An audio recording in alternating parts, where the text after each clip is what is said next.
The click of the tiny, 18-inch tall brass lock set was surprisingly satisfying. It was a solid, reassuring sound. I stood back, admiring the new, perfectly scaled, solid oak door set into the stucco next to my actual front door.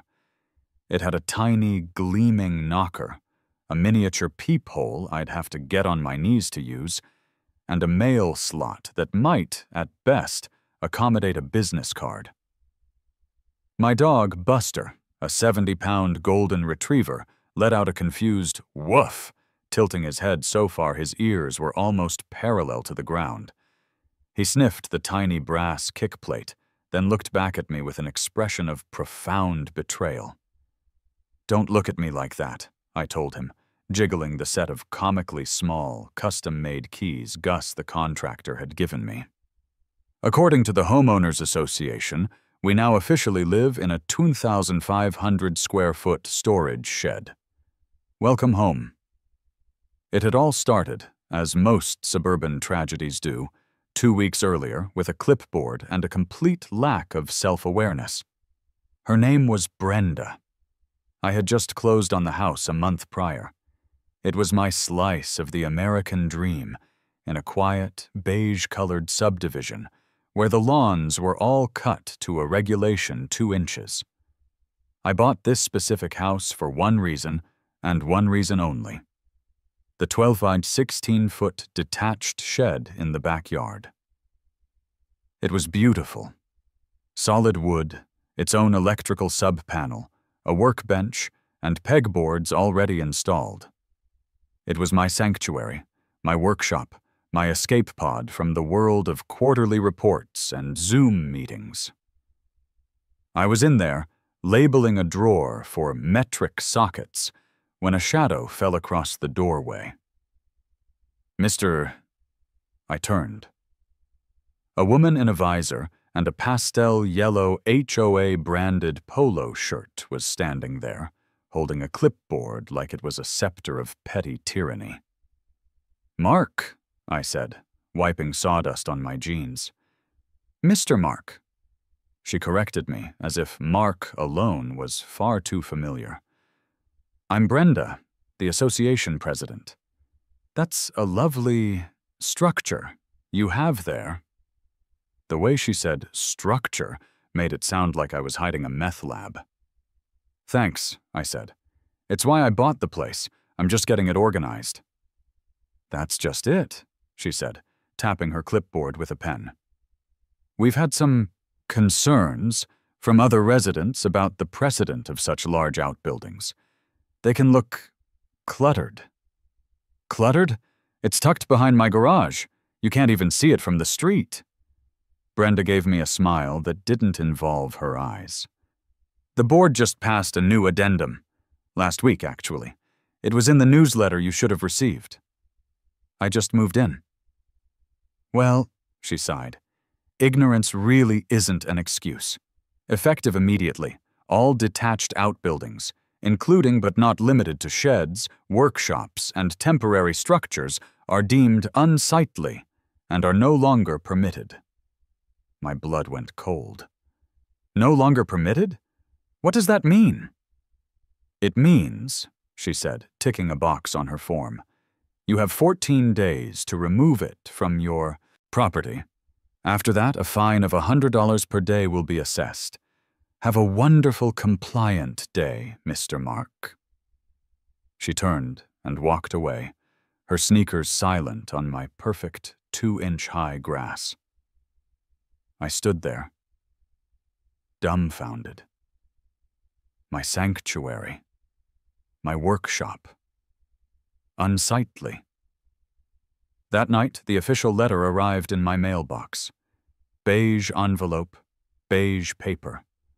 The 14-day clock was ticking. Brenda had even highlighted the $100 per day fine, just in case I'd missed it. I looked at Buster. "Well, buddy," I said, crumbling the letter in my fist. "War it is." I spent that weekend in a state of controlled fury. I didn't get mad. I got meticulous. I sat at my kitchen table with two things: a bottle of good bourbon and the 80-page HOA covenants, conditions and restrictions, or as I'd come to call it, the Beige Bible. Buster laid his head on my foot, sighing heavily, as if he knew his dad was about to do something incredibly stupid or incredibly smart. I poured a glass. "Okay, Buster, let's read the fine print." The first 60 pages were useless drivel about paint colors, only desert tan, oasis beige, or tumbleweed, and lawn maintenance. Then I got to the addendums. Sure enough, there it was. Addendum 4.7b.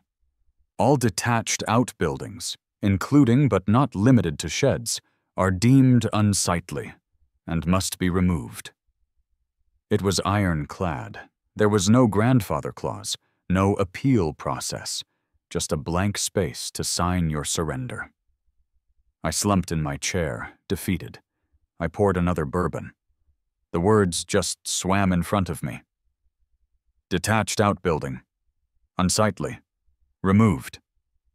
I was about to give up and start pricing demolition crews when my eyes drifted from the rules section to the definitions section at the very beginning of the book. Section 1. Definitions. My heart skipped a beat. I flipped back. The fluorescent light of my kitchen hummed. Shed. 1.4a. An accessory structure used for storage. House. 1.4b. The single primary dwelling on the lot. The words accessory and primary suddenly seemed to glow on the page. The bylaws, I realized, were obsessed with these two words. Everything was primary dwelling, this, and accessory structure, that. The rules for accessory structures were incredibly strict. The rules for the primary dwelling were, by comparison, almost non-existent, other than that it had to be painted tumbleweed. An idea began to form. It was a terrible, beautiful, and magnificently stupid idea. The bylaws define a shed as an accessory structure. My house is the primary dwelling. Brenda wants me to remove my accessory structure. What if my house wasn't the primary dwelling? What if, I thought, looking out the kitchen window at the ornate, multi-level birdhouse my aunt had given me as a housewarming gift? What if that was the primary dwelling? If the birdhouse was the primary dwelling, then my 2,500 square foot house would, by definition, become the accessory structure. And what do all good accessory structures need? A proper label. I grabbed my phone. My first call was to a company called Doors and More. "Hi," I said, trying to sound normal. "I need a custom door. A very, very small custom door. Like 18 inches tall." "Like a doggy door?" the guy asked, bored. "No, not a doggy door. A human door. But for a very small human. Solid oak. With a knocker. And a peephole." "You want a door for a gnome?" Click. He hung up on me. The second call, Bob's Best Builds, was shorter. "Sir, I think you need a psychiatrist, not a carpenter." Click. I was getting frustrated. I typed "custom carpentry, old school, no questions asked" into my phone. The first result was Gus's Custom Carpentry. The website looked like it was made in 1998. It was perfect. A gravelly voice answered on the first ring. "Gus's. What do you want?" "I have a unique compliance issue," I said. "I need an 18-inch tall, fully functional, solid oak door installed on the front of my house." There was a long pause. I heard the scratch of a match and a puff of air. Gus was smoking. "You got an HOA?" he rumbled. "I do." And they're busting your chops about something? My shed. And this tiny door, this is you busting their chops back. I am simply trying to remain 100% compliant with the bylaws, Gus. I heard a low chuckle. I'll be there in 20. And kid, I like you already. Gus pulled up in a '78 Ford F-150 that looked like it ran on rust and spite. He was a man in his late 60s with a face like a leather baseball glove and overalls that had seen more sawdust than I'd seen in my life. He walked up to my front wall, ran a hand over the stucco, and nodded. All right, son. You said compliance door. Where am I putting this thing? I pointed to a blank spot of wall right next to my actual front door. Right there. Needs to be perfect. Tiny knocker, tiny peephole, tiny mail slot. The works. Gus looked at the wall. He looked at me. You got squirrels? I've got an HOA. I handed him the beige letter from Brenda. He read it, his eyes scanning the page. He got to the part about Unsightly. He looked up at my pristine, newly painted shed in the back. He looked back at the letter. A slow, magnificent grin spread across his face. It was like watching a mountain crack open. An accessory structure, he whispered, as if I'd just told him the secret to life. You magnificent bastard. He spit on the ground. All right. It ain't gonna be cheap. Custom job like this, miniature brass work. I'll need a deposit, cash. And we're gonna frame it right, reinforce it, make it look like it's been here since the day the house was built. Can you do it? Gus laughed, a sound like a rock tumbler. Son, I'm gonna build you a door so beautiful, so compliant, it's gonna make that Brenda woman weep. Gus was a man of his word. His truck, loaded with lumber and power tools, arrived 2 days later. He brought 2 of his guys, young, beefy dudes who looked at the job, looked at Gus, and clearly decided it was best not to ask a single question. The sound of a circular saw cutting a perfect, tiny, rectangular hole into the stucco of a $400,000 house is jarring. It did not go unnoticed. My next-door neighbor, Bob, wandered over. Bob was the good neighbor, the guy who laminated his sprinkler schedule and used a small pair of scissors to trim the grass around his mailbox. He was terrified of Brenda. Mark? Hey, Mark! He was clutching his morning paper, his bathrobe pulled tight. What you doing there? Gus was busy framing out the tiny opening, muttering about finding the stud. Just making some home improvements, Bob, I said cheerfully, sipping my coffee. Gotta stay compliant with the bylaws, you know? Bob's eyes widened in horror. Mark, that's a tiny hole. You're putting a hole in your house. A tiny one. It's a door, Bob. But for what? Storage. Bob looked around nervously, lowering his voice to a terrified whisper. Mark, Brenda's watching. From her upstairs window. I saw her. She's got binoculars. Good, I said, waving in the general direction of her house. Want to make sure she sees I'm hard at work on a solution to her shed problem. Bob just shook his head, mumbled something about property values, and scurried back inside.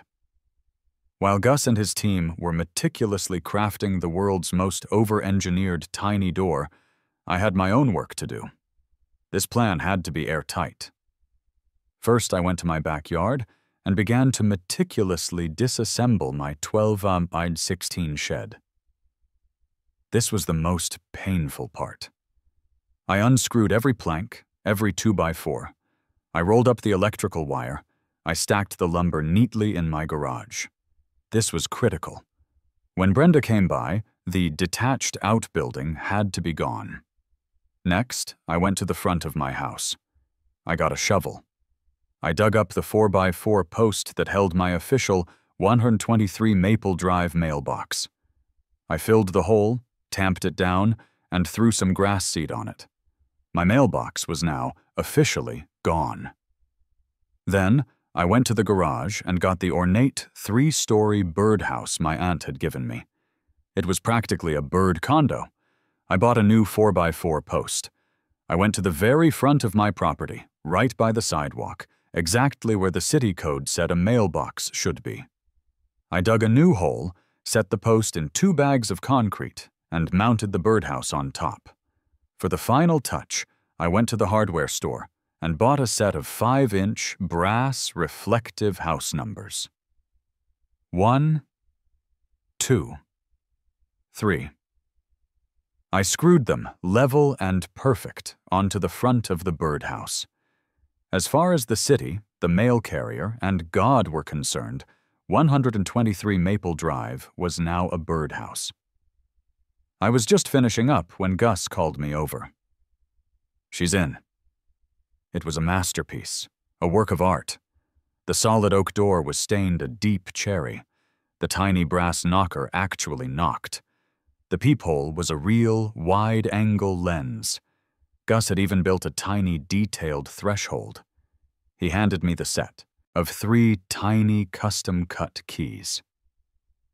"Sign here," he said, holding out a clipboard. "It's guaranteed for life. Just don't let any, giants try to use it." I signed the invoice, grinning. "Gus, it's more beautiful than I ever imagined." "We do good work," he said, packing up his tools. "Send me a picture of her face when she sees it." After Gus left, I added the final touches. I bought a tiny welcome mat and placed it on the step. I installed a tiny, non-functional doorbell button next to the tiny door. Then I went inside. I fired up my laptop. I opened a new Word document. It was time to make my official declaration. I typed, "Dear HOA Board and Ms. Brenda, this letter is to confirm my full compliance with Addendum 4.7b regarding detached outbuildings. Per your notice dated October 10th, the 12/16 Unsightly detached shed has been fully removed from the property. All lumber has been stored in the garage of the accessory structure, and the foundation pad has been swept clean. Furthermore, please update your records to reflect the following, per the definitions in Section 1 of the CC&Rs. 1. The primary dwelling for the lot at 123 Maple Drive is now the structure located at the front of the property. See Photo A, the birdhouse, now bearing the official address numbers. 2. My 2,500 square foot former house has been reclassified as Shed B, an accessory storage unit for the aforementioned primary dwelling. 3. To aid in this classification and to avoid any confusion, a regulation shed door has been installed on the front facade of Shed B to clearly identify it as a non-dwelling accessory structure. See Photo B, the tiny door. I trust this resolves the matter completely. I have followed the bylaws to the letter. Thank you, Mark, resident of Shed B, 123 Maple Drive. I printed the letter, attached the photos, put it in a beige envelope, and walked it over to Brenda's house. I slid it right through her mail slot. I whistled the entire walk home. I sat on my front porch, shed porch, poured myself a celebratory bourbon, and waited. Buster lay at my feet, gnawing on a bone, blissfully unaware of the bureaucratic bomb I had just detonated. I didn't have to wait long. The outline said 10 minutes. It was more like 6. My phone, sitting on the patio table, didn't just ring. It vibrated with such rage that it skittered across the glass. The caller ID simply read, Brenda, HOA. I let it ring 3 times, took a calm sip, and answered. "Hello, Mark speaking." "Mr. Mark!" It was a shriek, a sound of pure, unadulterated fury that probably had birds falling out of the sky. "What is this?" "Brenda, is everything okay?" I said, injecting as much polite confusion into my voice as I could muster. "I'm just sitting here, enjoying the evening in my storage unit." "You," she was sputtering. I could hear her hyperventilating. "You put a doll door on your house. A doll door." "Whoa now, Brenda. Let's be accurate. It's a shed door. And it's on my shed, not my house. My house is the birdhouse. I sent you the pictures." "You called your birdhouse the primary dwelling, yes. I checked the bylaws, section 1.4b. It's all in the letter. I've fully complied. The original shed is gone. Vanished. Poof. So you can go ahead and close my file. No more $100 a day fines." "We are fining you! We are fining you for this! This door!" "Fine me for what? Installing a door?" I checked section 5.2, exterior modifications. It says all modifications must be harmonious with the neighborhood design. Gus, my contractor, assured me that oak and brass are extremely harmonious. It's a classic look. It's 18 inches tall. "Brenda, please, show me the bylaw that specifies a minimum door height. I couldn't find one. Look, I'm just storing myself, my dog, and my furniture in Shed B. Is there a rule against sleeping in your shed, Brenda? I read the whole book. I don't think there is." There was a sound on the other end of the line that I can only describe as a tea kettle and a rabid weasel having a fight. Then, click. She hung up. I smiled. "Round one," I said to Buster. He wagged his tail. The next morning, a new letter was taped to my actual front door. Not the tiny one. This one was on bright red paper. "Official notice of violation. Fine, $200.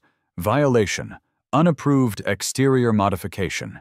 Tiny door. F12. I laughed. She was just making up violation codes now. I went inside, sat at my laptop, and typed up my official appeal.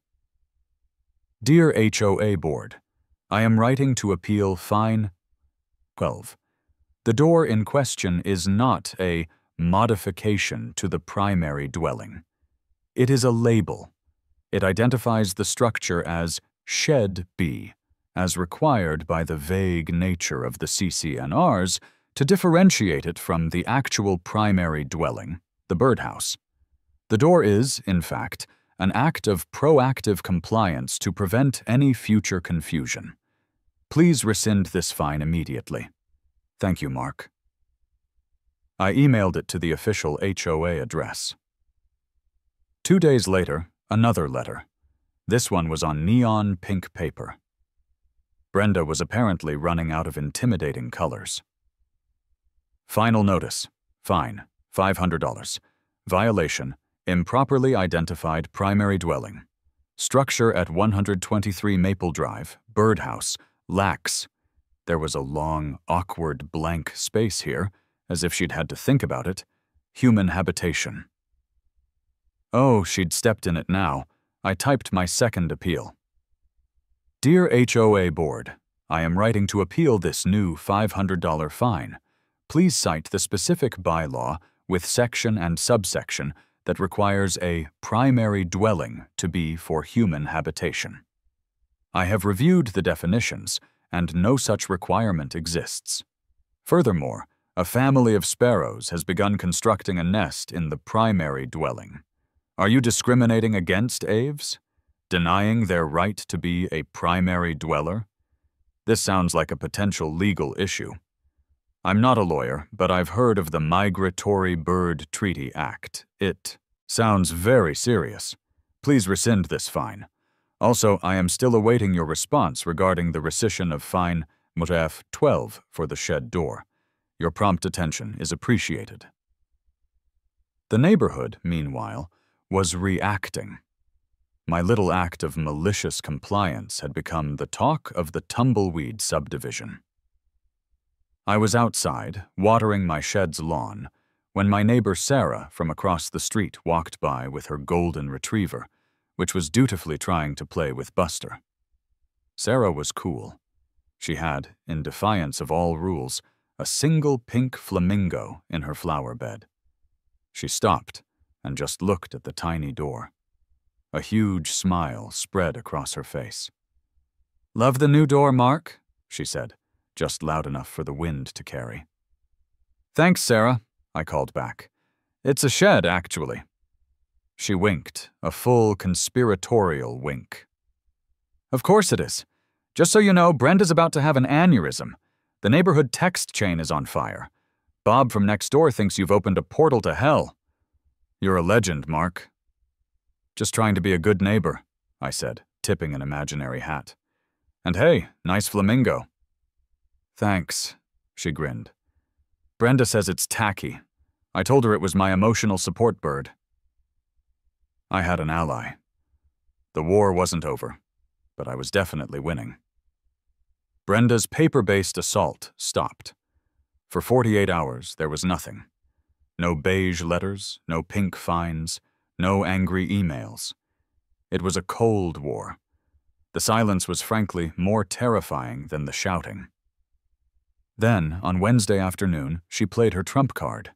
She got desperate. She called the city. I was in my kitchen, shed kitchen, making a sandwich when I saw the patrol car pull up. It didn't use sirens, just glided to the curb with a weary sigh of hydraulics. 2 officers got out. One was older, with a mustache that had clearly seen it all and was not impressed. The other was younger, trying his best to look serious. They walked up my pathway. They looked at the birdhouse with 123 on it.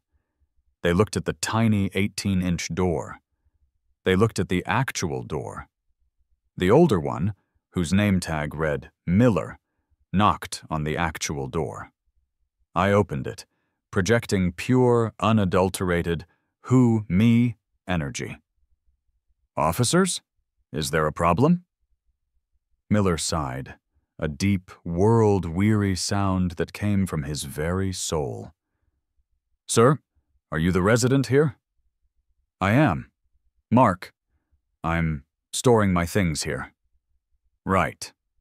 Miller looked at his partner, Davis, who was studiously avoiding eye contact with the tiny door. "Sir, we got well, it's a strange call. From a Ms. Brenda over on Elm Street?" "Ah, yes. The HOA president." "That's the one. She called 911, said you were defacing your property in a structurally unsound way, and I'm reading this verbatim, impersonating a birdhouse to avoid fines." I had to give her credit. That last part was technically accurate. "Officers," I said, in my most reasonable citizen voice, "I am just trying to be a law-abiding man. My HOA, Ms. Brenda banned my detached shed, said it was unsightly. So I removed it. It's gone. See?" I pointed to the empty concrete pad in my backyard. "Pad swept clean." Davis, the younger cop, finally spoke. "And you built that tiny door." "No, that's just a label," I corrected him gently, "to show that this structure is my accessory storage shed. It's to avoid confusion.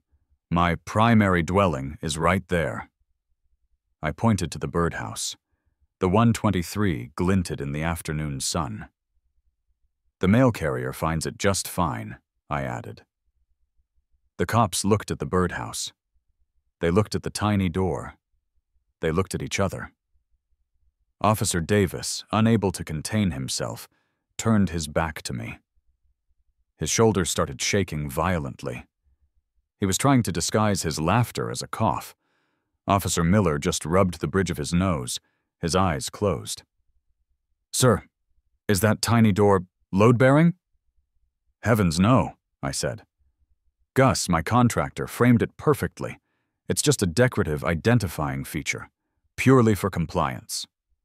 "Compliance?" Miller repeated, tasting the word. Across the street, Brenda was now on her lawn, filming the entire interaction with her phone, her face a mask of smug victory. She thought this was her gotcha moment. Miller saw her. He sighed again. "Sir, as long as you're not breaking any city code, and a tiny, non-structural door doesn't appear to be a violation, this is a civil matter. It's between you and your HOA." He then turned and yelled across the lawn to Brenda. "Ma'am, please stop calling 911 for HOA disputes. This is not an emergency." He turned back to me. "Have a good day, sir." "You too, officers. Stay safe." They walked back to their car. Davis was still coughing, his face bright red. As they drove away, I saw both of them finally brake, laughing so hard the car swerved. Slightly. Brenda's face went from smug to a shade of purple I had only previously seen on a bad eggplant. She stormed back into her house. This, I knew, was the final escalation. The next day, notices were posted on every door in the neighborhood. Emergency HOA meeting. Tomorrow, 7 p.m. Community Center. Agenda, 123 Maple Drive. The community center was packed. The air was thick with the smell of stale coffee and suburban resentment. I saw Bob in the front row, looking like he was about to be sick. Sarah, in the back, gave me a subtle "rock on" sign. I, of course, had come prepared. I brought my highlighted, sticky note-covered copy of the CC&Rs. Brenda stood at a podium, a projector screen behind her. She looked like she hadn't slept. "Thank you all for coming," she said, her voice trembling with rage. "We are here tonight because of a serious threat to our community. A threat to our harmony, our aesthetic, and our property values." She clicked a button. The projector flared to life. On the screen, a 10-foot-tall, grainy, zoomed-in photo of my tiny door. A gasp went up from the crowd. "This mockery!" Brenda yelled, pointing at the screen. "This insult! He's lowered all our property values. He's made us a laughingstock. The police were called. The police!" She clicked again. A picture of my birdhouse. "He claims this is his house." Someone in the back giggled. Brenda shot them a death glare. "This cannot stand," she declared. "Therefore, I table a motion to fine Mr. Mark $5,000 for continuous and willful violation of community harmony, and to immediately retain legal counsel to place a lien on his structure until it is rectified." The room was silent. All eyes turned to me. "Mr. Mark," Brenda sneered, "do you have anything to say for yourself?" I stood up. I walked calmly to the podium. I placed my copy of the beige Bible on it, opening it to my bookmarked page. "I do," I said, my voice carrying through the quiet room. "Thank you, Brenda. Good evening, neighbors. I know this all looks strange, but I'm just a man who is trying his very best to follow the rules." I turned to Brenda. "Brenda, you were kind enough to send me Addendum 4.7b. Could you please read it for the room?" She sputtered. It says all detached outbuildings and sheds are banned." "Thank you. And did I or did I not remove my detached shed, Bob?" I looked to my neighbor. "You saw me. I took it apart, didn't I? Stacked the lumber right in my garage." Bob sank in his chair, his face pale. Yeah. Yeah, he did. It's gone." "Thank you, Bob," I said. So I complied. I removed the shed. But that created a new problem, a problem of definitions. Brenda, could you now please read the bylaw that defines a house? It's section 1.4b. Brenda flipped pages, her hands shaking.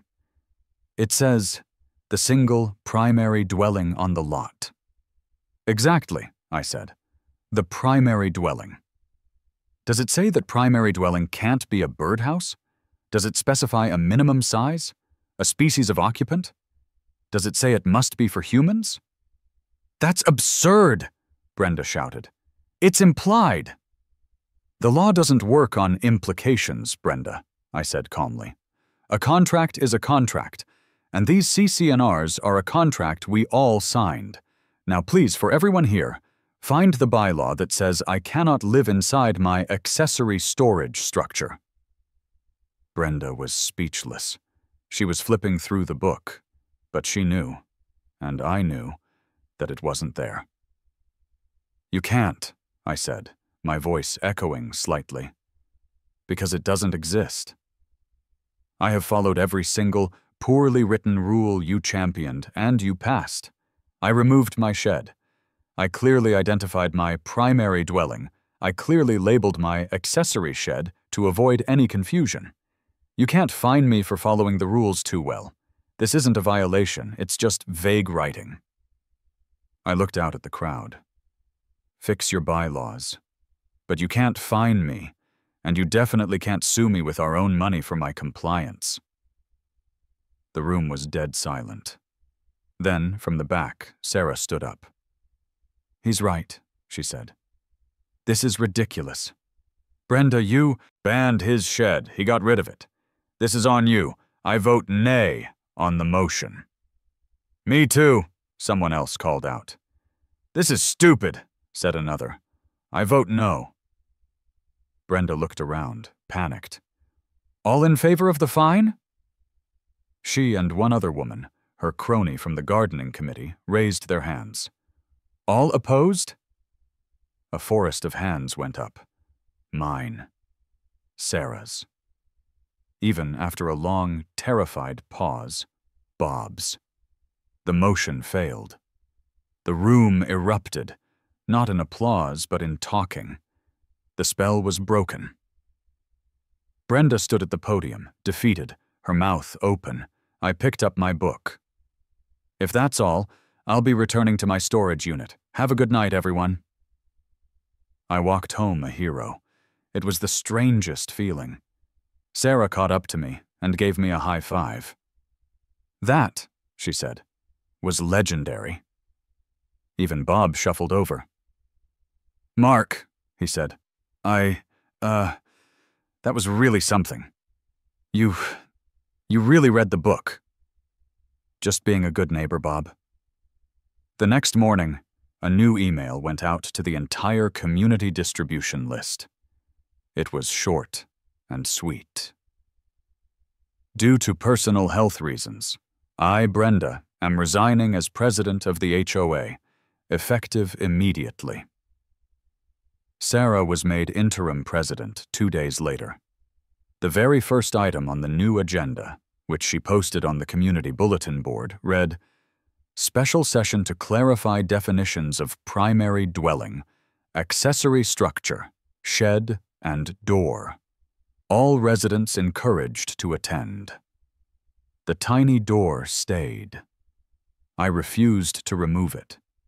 It was, I argued, a monument to the importance of precise language. It became a neighborhood legend. Teenagers on bikes would ride by and dare each other to go up and touch the tiny knocker. On Halloween, I found that kids had left tiny, fun-sized Snickers bars on the tiny welcome mat. The mail carrier loved it. He told me it was the best primary dwelling on his entire route, especially after the sparrows moved in. A few weeks later, after the dust had settled and the bylaws had been, sensibly, rewritten, Gus's '78 Ford pulled up to my curb. He got out, smoking a cigarette, and admired his handiwork. Heard you won the war, kid, he rumbled. We won the battle, Gus, I said, shaking his leathery hand. "And I couldn't have done it without that door. It's a masterpiece." Gus nodded, taking a drag. "It's a damn fine door." He looked past me, toward my garage. "So, you still got all that lumber from the old shed? The unsightly one?" I smiled. "I do. Every last 2x4. "And the new bylaws," he said, a grin playing at his lips. "They ban detached sheds, but they say anything about additions?" "I was thinking," I said, "that my shed needs an attached sunroom. You free next week?" Gus laughed that rock tumbler laugh. "I'll get my boys." 2 weeks later, Gus and his team were finishing up. They had rebuilt my 12x16 shed, perfectly, in the exact same spot it was before. Only now, it was connected to the back of my house by a small, enclosed, 4-foot-long hallway. It was, legally and technically, a home addition, a crafting space, a sunroom. Buster and I stood in the doorway, breathing in the fresh smell of sawdust. My tools were already back on the pegboard. It was perfect. "Well, buddy," I said, scratching his ears. I walked back through the house to the front porch. I looked at the new 5-inch brass numbers 1, 2, 3 on the house wall, and at the old filled-in post hole where the birdhouse used to be. The birdhouse was now in the backyard, where it belonged. I paused, admiring the tiny 18-inch oak door. Sarah's new board had respectfully requested I remove it. I had respectfully replied that it was now a load-bearing part of my shed, and I couldn't possibly risk the structural integrity. It was, I figured, just another room in the neighborhood's biggest, most compliant, and most famous storage shed. "Welcome home," I said, and this time, Buster just wagged his tail.